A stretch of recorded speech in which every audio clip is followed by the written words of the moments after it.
Boom. Oh, there it is, everybody.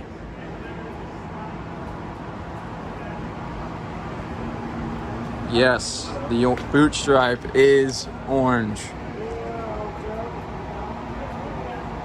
And it looks tough. Bottom paint's gonna be black.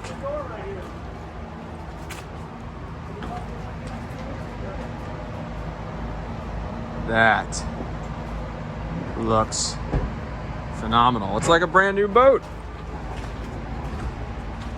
Got a couple touch-ups happening on the port side. We're gonna do a reverse tape line here, right at the gray, and then paint just a little bit into the gray and then black down. Some more inner protect there. So that's all sealed off properly. So that's it. Heartbeat gray with international orange from All Grip.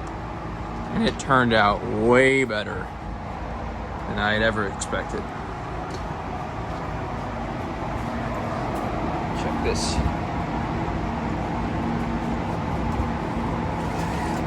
And check this out back here. Got the heater ripping.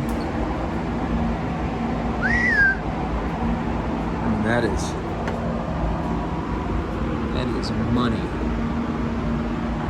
Beautiful. How that turned out. You can see the old green there. No more green.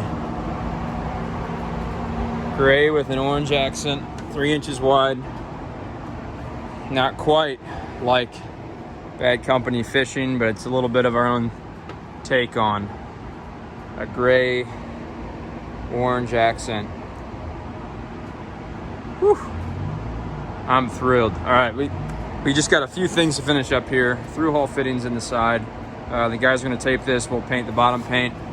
We gotta jump the blocks and stands on the bottom so we can touch up those bottom spots. I need to rebuild my hydraulic trim tab cylinders. So a few things to do before we're fully all said and done, but Goose's Island is repainted. Oh, I need to get the transom wrap too before the boat goes back in the water, but we gotta hustle. There's not a whole lot of time left for this thing to be on the hard and lots to do.